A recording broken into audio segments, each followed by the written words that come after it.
Olá, pessoal. Esse vídeo faz parte do projeto do Comitê de Conhecimento Aplicado do Pacto Global. O projeto tem por finalidade compartilhar artigos científicos sobre ética e integridade corporativa com profissionais de compliance. Meu nome é Felipe Melo e, junto com meu sócio da SG Compliance, Rodolfo Viana, coordenamos o comitê. Hoje, nós estamos aqui com Gilberto Couto, que é vice-presidente de Auditoria e Compliance da FORCI, também premiado pelo Prêmio Não Aceito Corrupção no ano passado. Também figura super ilustre e experiente, que abrilhanta muito aí essa participação. Nesse vídeo, nós vamos debater o artigo de Eugene Schultz, é um artigo de 2018, que fala da avaliação da efetividade dos programas de compliance corporativo.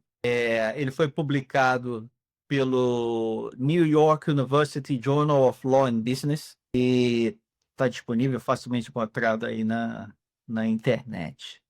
O principal objetivo do artigo de Schultz era questionar a validade e a utilidade dos métodos atualmente utilizados para avaliar a efetividade dos programas corporativos de compliance. Ele argumenta que essas avaliações frequentemente não capturam se os programas realmente mudam o comportamento ético dos indivíduos ou sequer reduzem o risco de má conduta, né? Então, a pesquisa utiliza uma análise conceitual crítica, né, que é típica dos ensaios acadêmicos, utilizando alguns exemplos empíricos, tá? O autor argumenta que os métodos tradicionais utilizados para avaliar a efetividade dos programas, como número de treinamento, existência de políticas ou até volume de denúncias, são insuficientes, muitas vezes até enganosos, porque não capturam se esses programas realmente influenciam o comportamento ético dos colaboradores. O autor destaca que a verdadeira efetividade está na capacidade do programa de prevenir condutas indevidas, o que é muito difícil de mensurar por métricas formais, já que envolve aí avaliar eventos que não ocorrem, né? Aí o autor conclui que é necessário adotar abordagens mais empíricas e comportamentais, focadas em cultura, percepção de justiça e tal. Então, o Gilberto vai nos ajudar aí com esse tema. Seja bem-vindo, Gilberto. Antes de passar a palavra para você, vou deixar aqui uma primeira pergunta para esquentar. E no artigo de Schultz, ele argumenta que muitas organizações não conseguem definir claramente o que significa um programa de compliance efetivo. A efetividade, assim, em última instância, é comportamento, mas é raramente medida como tal. Então, ele desafia aí essa reflexão. Então, na sua opinião, como é que nós podemos saber se um programa de compliance é realmente efetivo? Gente, super obrigado pelo convite. Achei incrível a iniciativa desse grupo de trabalho, do Pacto.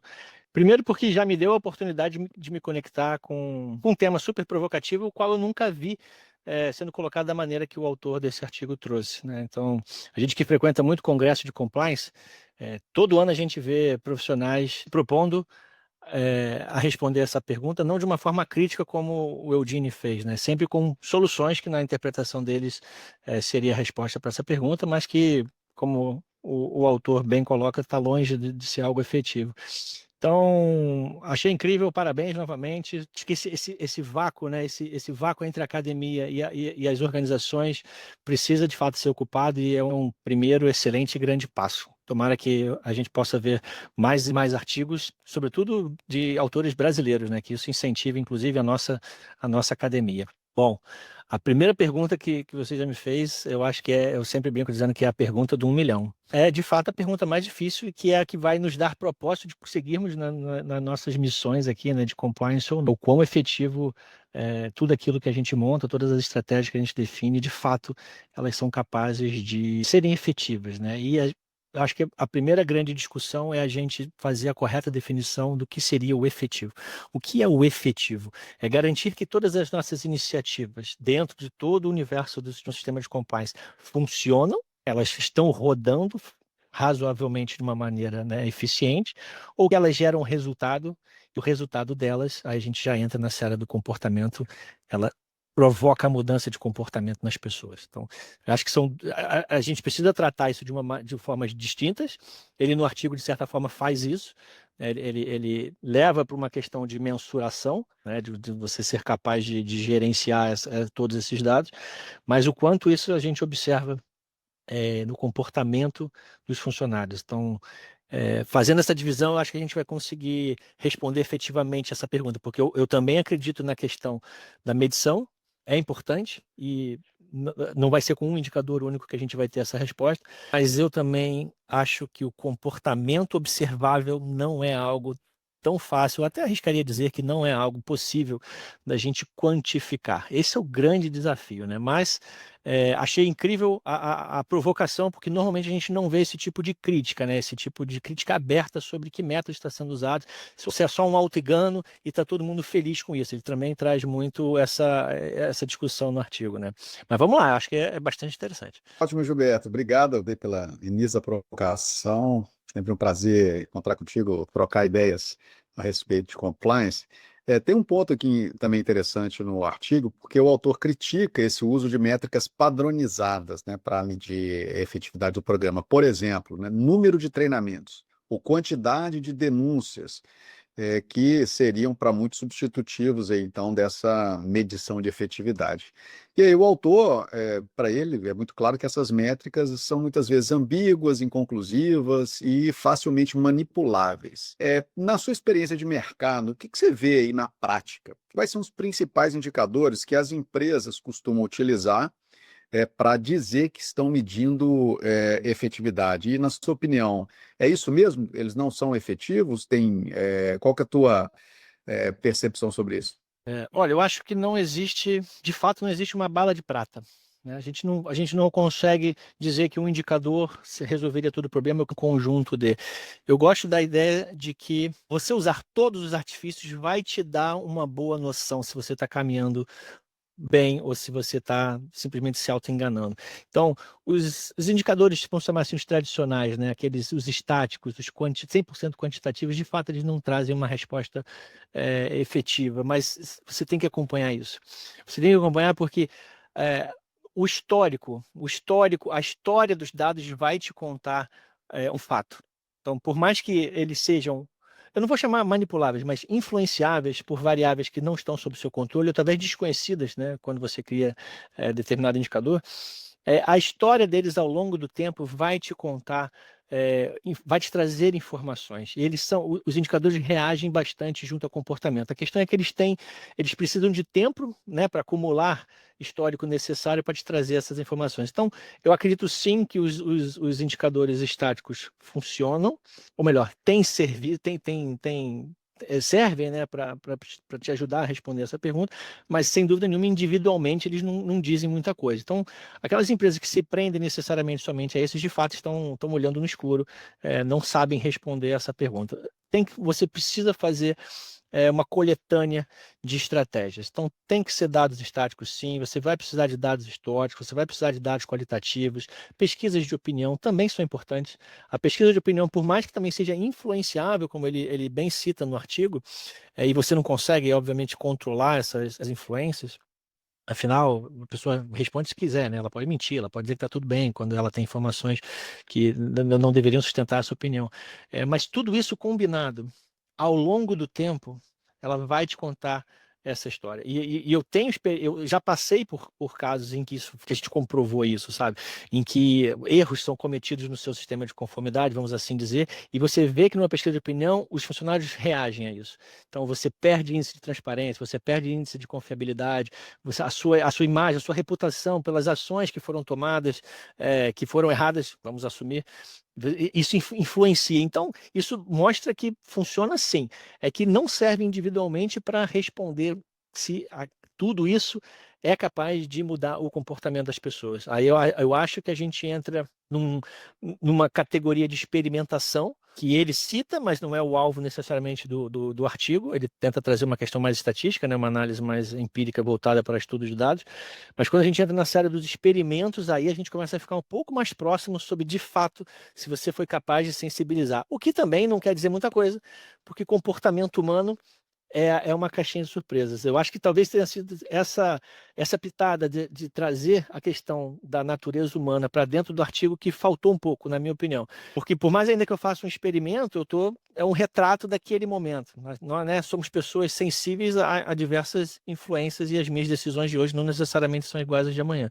Então, vocês verem como é que o tema é complexo, em síntese, minha resposta é: a gente aqui faz uso de tudo. A gente é pesquisa de opinião, é indicador clássico, é indicador quantitativo, é número de investigações, é número de treinamentos, pessoas treinadas, até porque eu preciso saber se eu já alcancei todo mundo, mas individualmente nenhum deles vai responder se eu estou sendo de fato eficaz a ponto de mudar um comportamento, né?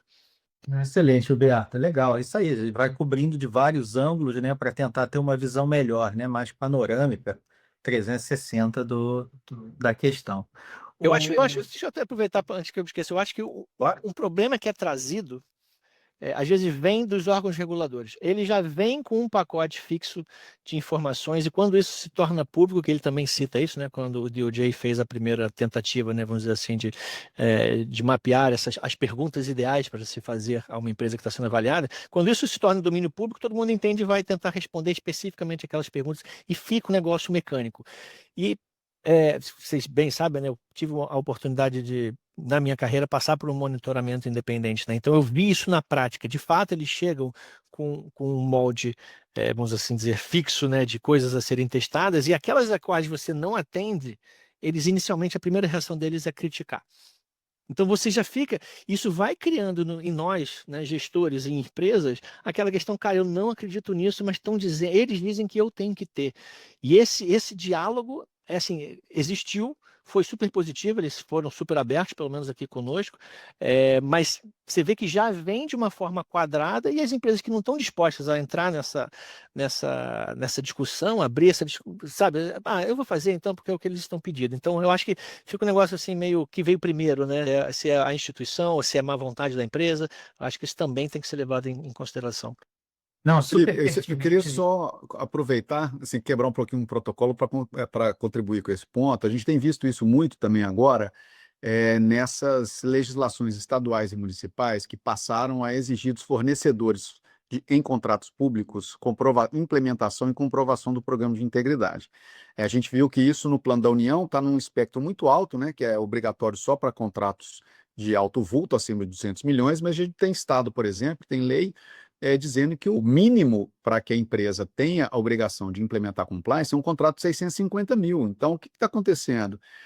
Vários desses órgãos públicos também têm a dificuldade de medir a existência, e olha que a gente está no nível ainda de existência do programa de integridade.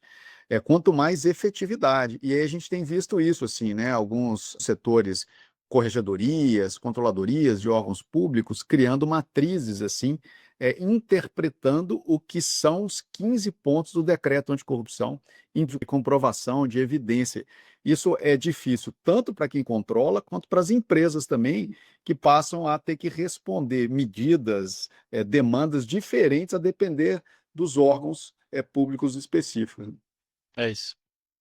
Não, muito legal. A observação de vocês dois trazem aí uma visão que também é o seguinte, né? O regulador também é um stakeholder, e também é o objetivo do programa de compliance atender os reguladores, né?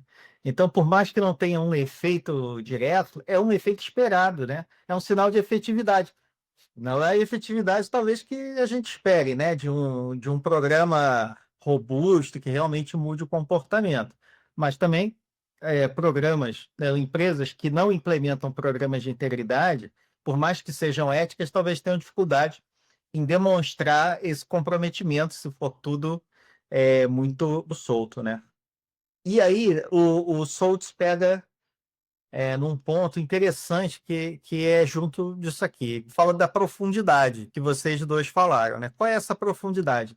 Porque a existência formal de uma política, de um código de conduta, não necessariamente comprova a efetividade. Ele usa no artigo vários casos, né, de escândalo, mostrando, pô, vai ver, tá vendo que esse cara aqui tem, ó, foi pego e tinha isso, tinha aquilo outro, né?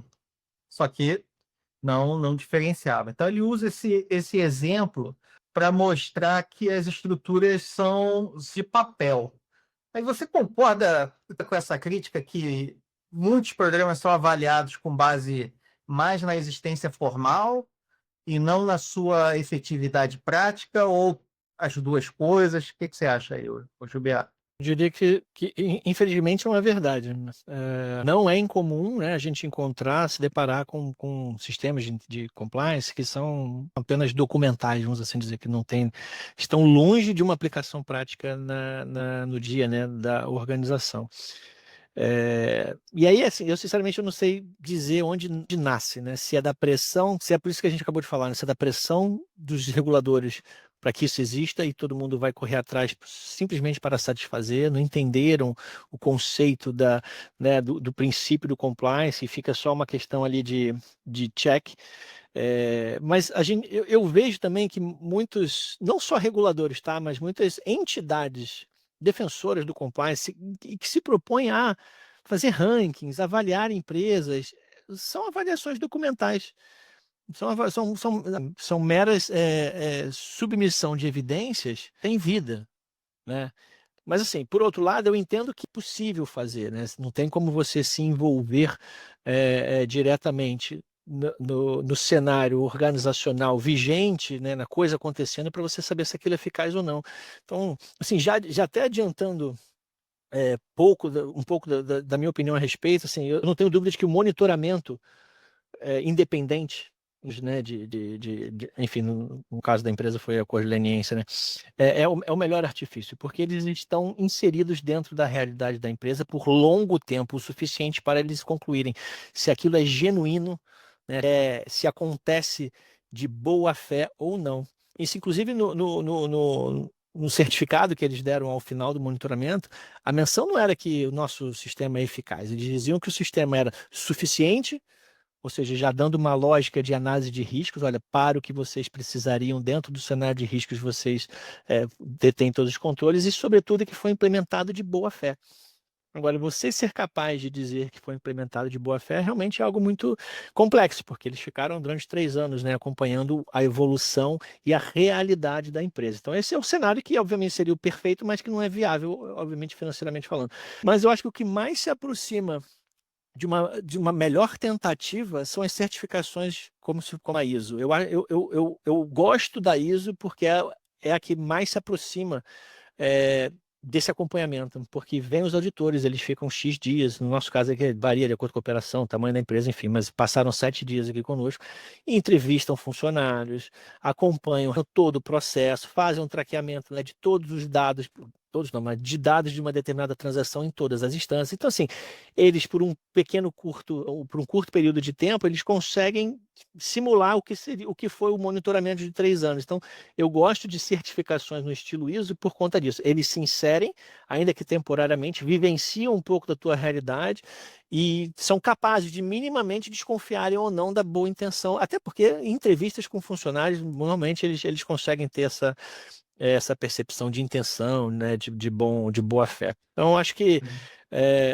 infelizmente, existe sim programas de papel, de prateleira, mas que são incentivados não só pelos reguladores, mas também por muitas entidades que promovem essa coisa de ranqueamento, de comparações. Então, assim, não querendo usar um termo chulo aqui, né, mas a questão do ovo à galinha, eu não sei necessariamente quem veio primeiro, mas uma coisa retroalimenta a outra, é a minha impressão. Maravilha, Gilberto. Excelente insight esse, né, de que o processo de monitoramento e de certificação, eles conseguem ter uma aferição mais adequada da real efetividade do programa, né?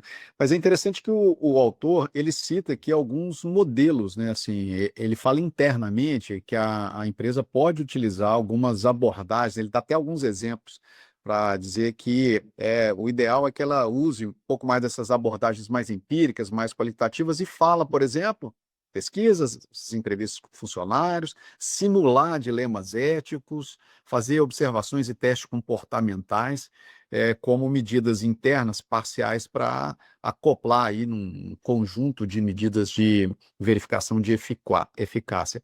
Você acha alguns desses assim mais promissores? Tem algum que você já aplicou? Ou além desses, você tem aplicado alguns outros tipos de medição que fogem das tradicionais métricas que a gente está acostumado?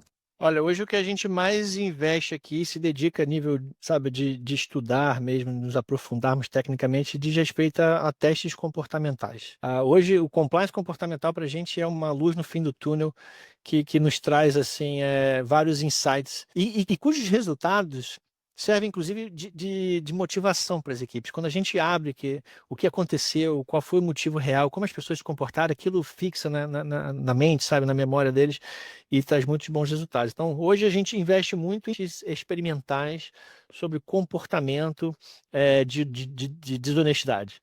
Então, a gente foi, inclusive, esse o tema do artigo, né, que foi premiado lá pelo do Instituto Não Aceito Corrupção. A gente fez um teste justamente de honestidade aplicado a um quiz, né, em que já era uma ação que a gente executava anualmente, era o quiz de conformidade.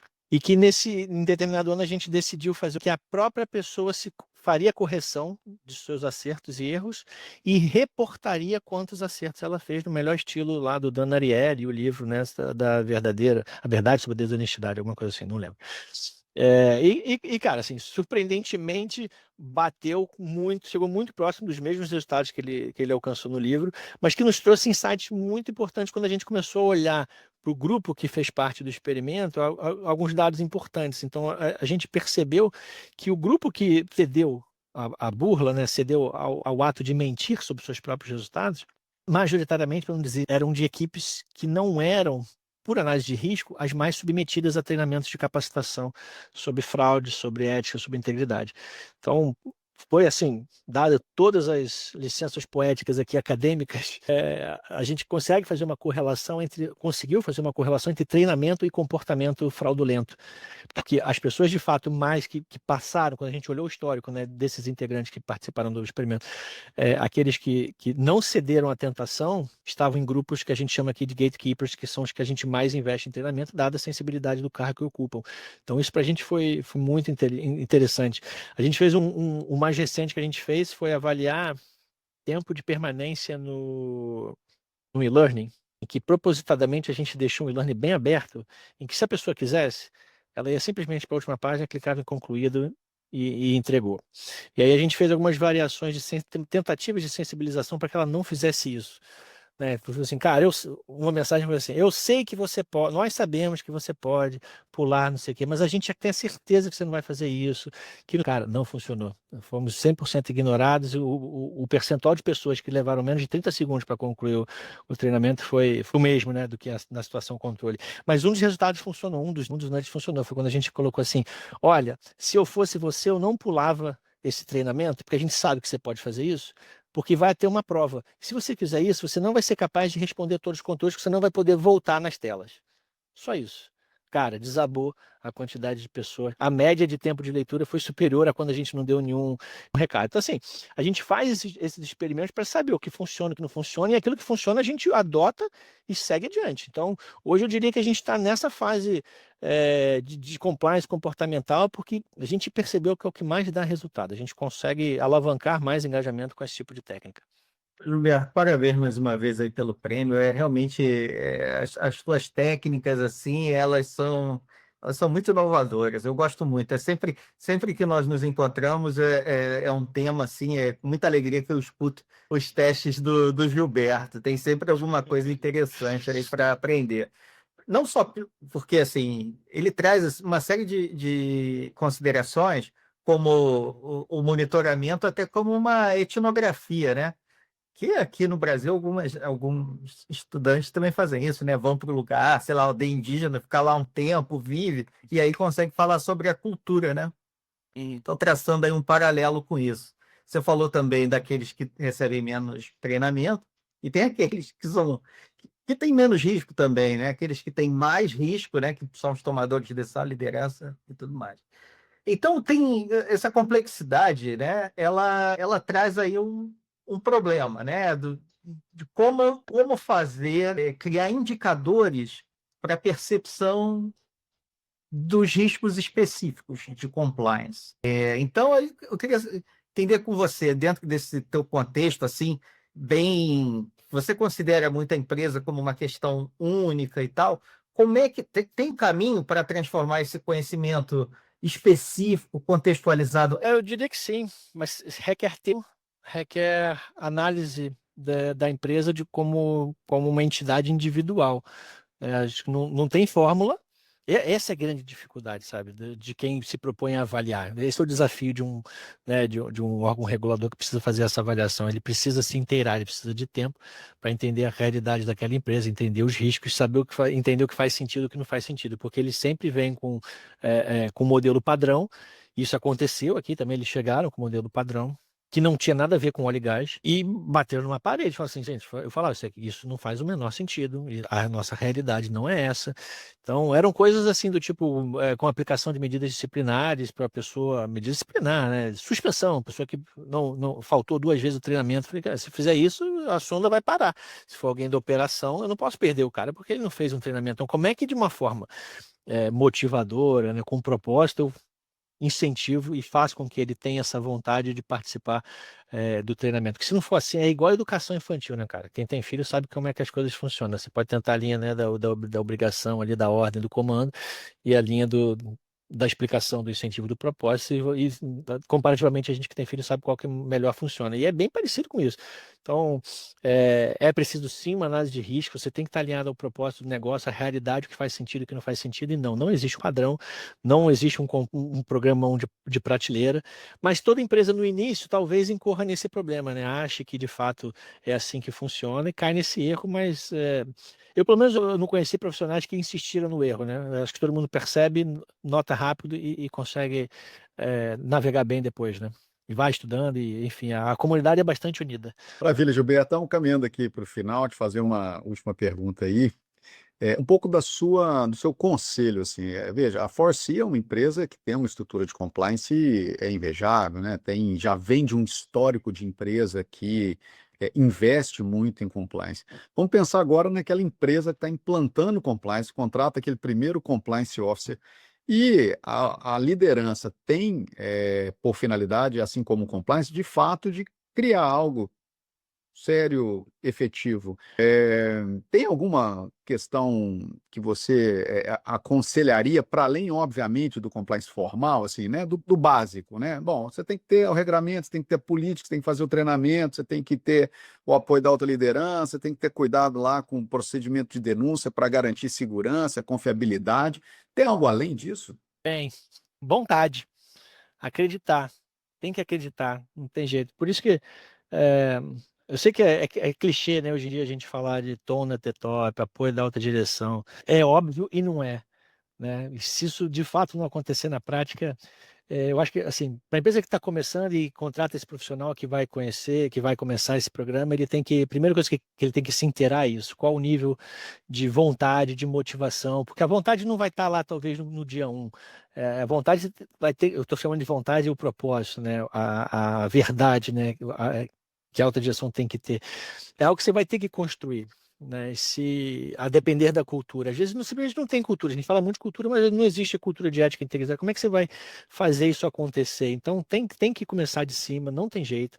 O exemplo é o grande patrocinador de qualquer programa de compliance. Então, assim, tem que querer, tem que entender sem exageros. Você não pode, o profissional não pode assumir uma posição ali, sabe, de ativista, de não entender realmente. Você tem que entender do business, você tem que entender do negócio, dos seus concorrentes e fazer o equilíbrio de de todos esses pratinhos para você conseguir que seja algo genuíno.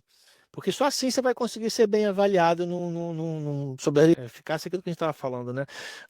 De ser genuíno, de você deu o seu melhor. A gente erra. Às vezes a gente faz uma ação que não foi legal, mas a gente reconhece e faz melhor depois.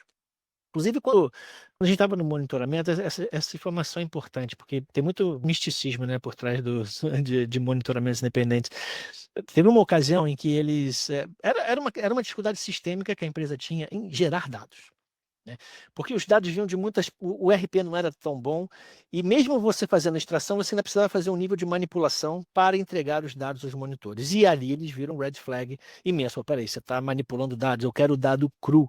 Não, mas o dado cru não é que está errado, ele não vai te trazer a informação correta, porque você precisa fazer essa transformação nele. Eles achavam que a gente, né, tinha um espaço para serem manipulados e tal. E eles falaram, não, eu quero acesso ao sistema. Legal. Então eles se plugaram aos sistemas das empresas e passaram a fazer eles próprios as extrações. Óbvio que chegaram nesse problema que a gente falou, vocês não vão entender os dados, mas ok, façam vocês as transformações que eu estou dizendo que vocês precisam. Passado esse tempo de adaptação, eles foram capazes de fato de estarem plugados no sistema, entendendo o que estava acontecendo.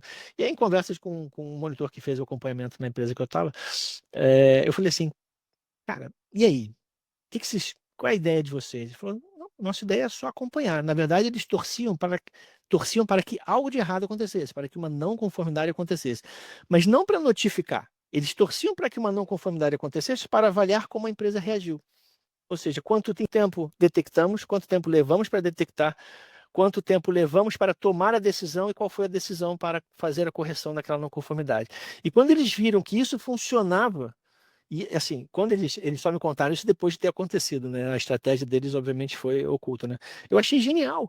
Eu achei genial, porque de fato era a boa-fé deles, inclusive como reguladores, avaliarem se a gente é capaz de reagir numa situação real que tenha acontecido. Não de corrupção, não era de suborno, não era nada disso. Mas de, às vezes, erros processuais ou de não conformidade, ou não seguiram tal procedimento, tal alçada foi passada, né? De forma indevida. Eles acompanhavam isso e ficavam quietos, avaliando, será que vai passar no comitê? Será que isso vai subir para o conselho? Será que... Cara, isso eu achei incrível. Por isso que eu estou falando, para mim é a única forma de você responder 100% essa pergunta, mas é inviável financeiramente. Não tem como, não só financeiramente falando, mas é inviável de uma forma logística, né? Não tem como a gente ter monitor independente para ficar plugado em todas as empresas durante 2, 3 anos. Mas para vocês entenderem que eu acho que esse é o espírito, né, que você, se alguém estiver começando desde já, esse é o espírito que a pessoa tem que entrar, que é um longo caminho, mas é a boa fé, é a vontade de fazer melhor sempre que vai ser, que é o que vai ser valorizado e que vai te levar lá para dias mais calmos. Maravilha. Eu acho que esse é um bom insight também, porque quando a gente vê a motivação que leva as empresas a adotarem compliance, a estatística não mente. A maioria das empresas é, resolve tomar a decisão de implantar pela dor. É porque Sem vai dúvida. perder contrato, é porque está sendo arriscado, é porque alguém disse que ela é obrigada, senão ela passa a não operar. E aí, esse é um papel importantíssimo daquela pessoa que vai exercer a função de compliance, né? Porque não é ser só técnico. Eu acho que você traz esse ponto que é um ponto importante. Ele precisa ter uma inteligência política corporativa. Eu acho que esse Precisa. é um ponto. Tem que ter. Porque o empresário, esse empresário, essa estatística vê de primeira mão é preço, não é valor.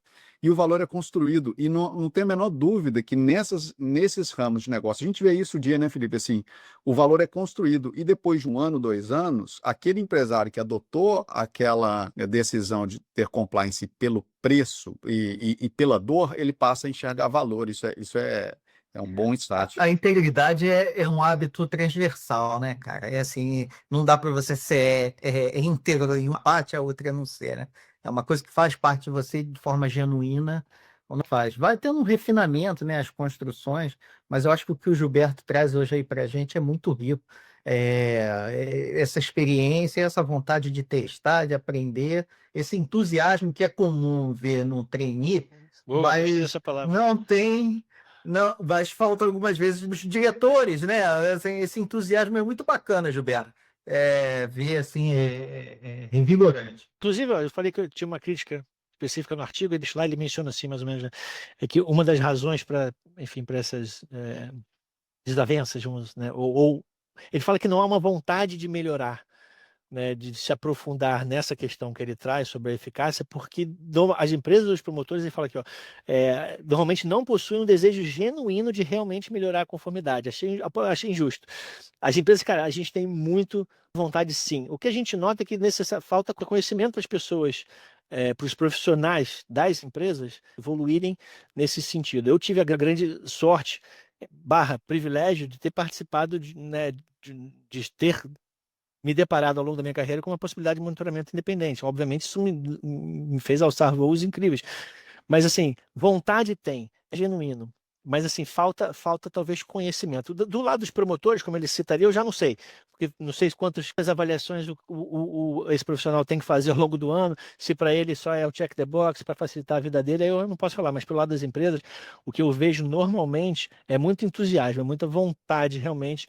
O problema, assim, são essas pancadas que às vezes a gente leva de ter que fazer tal coisa porque e a gente leva isso, tá? De reguladores, de tem que ter, porque senão você vai ser mal avaliado. Então, se eu não controlo, Rodolfo, a quantidade de pessoas que estão sendo treinadas, eu vou tomar uma nota ruim numa dessas entidades que se propõe a ranquear as empresas. Então, aí você faz. Aí você perde tempo, perde recurso e vira um negócio vicioso, sabe? Muito bom. Maravilha. É isso. Obrigado, Gilberto, mais uma vez aí pela tua participação, pelo teu tempo, pela dedicação. Foi um prazer te receber aqui no projeto.